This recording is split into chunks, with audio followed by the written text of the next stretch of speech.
You ever hear a sound so wrong it makes your body reject it? Like your brain says, that's not supposed to exist. That's what happened to me back in 2014, deep in the forests near Rocky Mountain House, Alberta.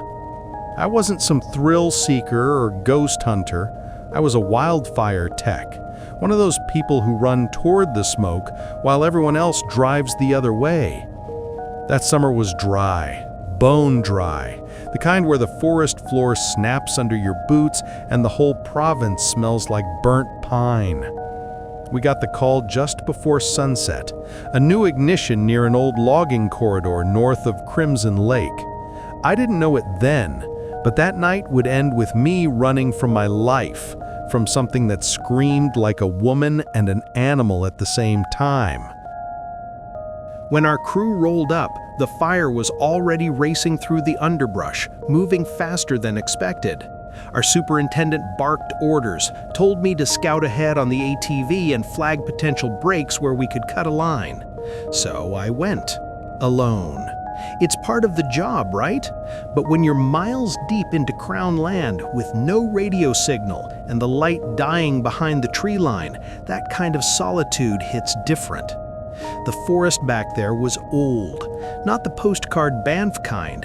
I mean twisted spruce and birch, moss hanging like cobwebs. The kind of place where sound doesn't echo, it just disappears. About a kilometer in, something darted out from my left. At first, I thought it was a deer, but it stopped dead in the middle of the trail. A bobcat. Only something was wrong. It didn't bolt like they usually do, it just turned and faced me. Head low, shoulders hunched, eyes like burning amber in my headlamp. Then, it opened its mouth. What came out wasn't an animal sound. It screamed, a long, high-pitched human scream, full of hate and panic.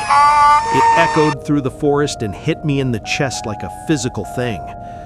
I froze, gripping the throttle, watching this mangy creature scream like it was trying to warn me away. Then it stopped, dead silent, climbed a nearby tree, and perched above the trail, right over the only path forward. I had two choices: go back or drive right under it. I told myself, "You're not scared, it's just an animal." But my voice shook when I said it out loud. I gunned it past, ducking as I shot under that branch. Didn't look back. A few minutes later, I saw something else through the trees, a shape where there shouldn't be one. A cabin. You don't see private cabins on that stretch of Crown land. There's nothing out there except timber leases and old trap lines. But this place, it looked ancient.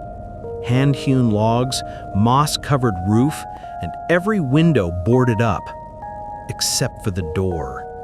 The handle was missing, replaced by a loop of fresh silver chain wrapped through the latch and around a post, like some kind of crude lock. Someone had been there, recently. Curiosity got the better of me. I knelt down and shined my flashlight through the gap. Inside, everything was upside down. A chair pinned against the ceiling, a table on its side, shattered glass across the floor, and in the far corner, I swear I saw something move, just a twitch, like a hand or a shadow. That was enough for me. I backed out slowly, the way you do when you realize you've trespassed somewhere you weren't invited. I turned back toward the trail, flashlight still shaking in my hand, and that's when I saw her. She was standing right in the middle of the path, maybe 20 meters away, exactly where that bobcat had been.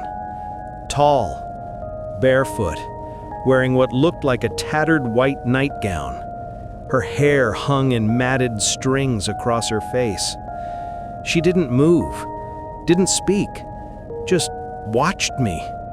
My first thought, maybe she was lost. Maybe there was a crash or someone stranded. But the air around her, it was wrong. too still, too quiet. I killed my flashlight. That's when she screamed. It wasn't a human sound. It was the same sound the bobcat made. That same awful, distorted, soul-rattling shriek. I swear my blood went cold. Then she dropped to all fours like her bones didn't know how to hold her, and she sprinted toward the tree, the same tree. She climbed fast, impossibly fast, and perched on that branch, head tilted, eyes fixed right on me. I whispered, "Please don't." She opened her mouth again, wide, too wide, but nothing came out. I slammed the ATV into gear and tore down the trail, the tires spitting gravel. I didn't look back until I was halfway to the fire line. When I did, she was still there, perched on that branch, watching me, her face pale as snow, her mouth still hanging open like she was waiting to scream again. When I got back to the crew, I didn't tell them everything, just that there was an abandoned cabin, possibly occupied. We were already short on time, and the fire was shifting toward the west. We never went back. A few days later, I stopped at a bar in town. It's the kind of place where every wall has an old map, and every stool has a story. I asked a local logger if he knew anything about a cabin north of Crimson Lake. He paused. Then he said, "You mean the witch cabin?" He told me the story of a woman who lived out there decades ago, a hermit who locals said could speak to animals. When her cabin burned, she vanished into the woods and was never found. They say sometimes the animals in that forest scream like people, and sometimes the people scream like animals. So if you ever find yourself deep in the woods near Rocky Mountain House, and you hear a sound that doesn't belong to any living thing, turn back. Because some echoes in that forest aren't meant to be heard twice.